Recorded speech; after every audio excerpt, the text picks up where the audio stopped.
কিছুদিন আগেও কাজ করতেন বাসাবাড়িতে। মাস শেষে বাড়ি ভাড়া, মা মেয়ের খাওয়া দাওয়া এবং মেয়ের স্কুলের খরচ জোগাতেই হিমশিম খেতে হতো রাশিদা বেগমকে।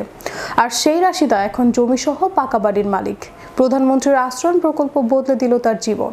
শরীয়তপুর প্রতিনিধি হৃদয় মোল্লার পাঠানো তথ্যচিত্র দেখুন বিস্তারিত।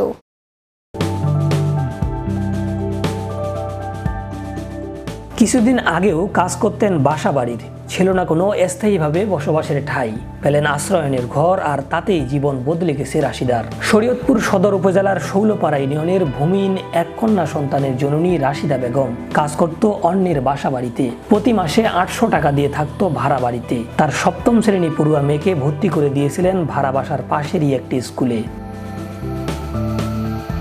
বাসা বাড়িতে কাজ করে মাস শেষে বাড়ি ভাড়া আর মা মেয়ের খাওয়া দাওয়া এবং মেয়ের স্কুলের খরচ জোগাতে হিমশিম খেতে হতো তার। ভূমিহীন অসহায় রাশিদা বেগমের জীবনের পরিবর্তন নিয়ে এসেছে প্রধানমন্ত্রীর আশ্রয়ণ প্রকল্পের ঘর।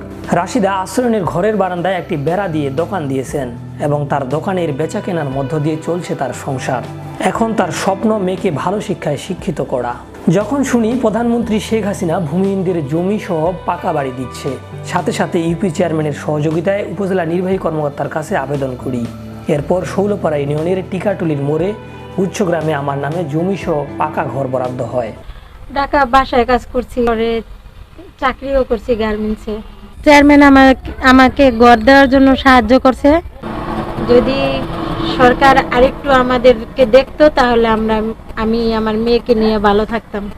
স্কুলের বেতন দিতে আমি হিমশিম খাই, স্কুলের বেতন জোগাড় করতে আমার অনেক কষ্ট হয়।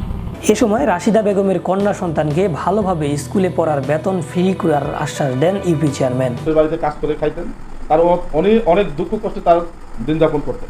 ওনার ওই ঘরের বারান্দায় ছোট্ট একটি দোকান দিয়ে শুরু করেন।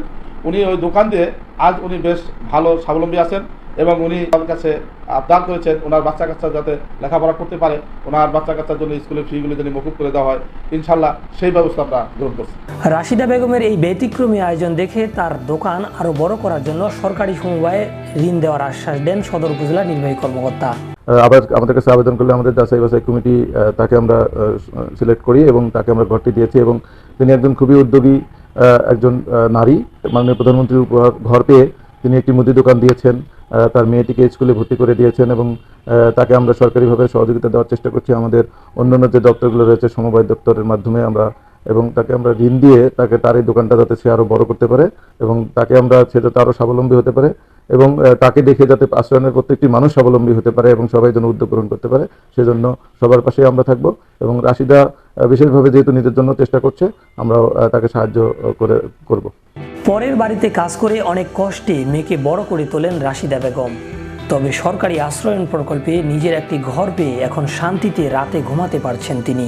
প্রধানমন্ত্রীর আশ্রয়ণ প্রকল্পের ঘর দিয়ে রাশিদার মতো সারা দেশে হাজারো রাশিদার ভাগ্য পরিবর্তন হোক, এমনটাই আশা সকলের। শাহরিয়ার রহমান, বিশ্ব বাংলা 24 নিউজ ডেস্ক।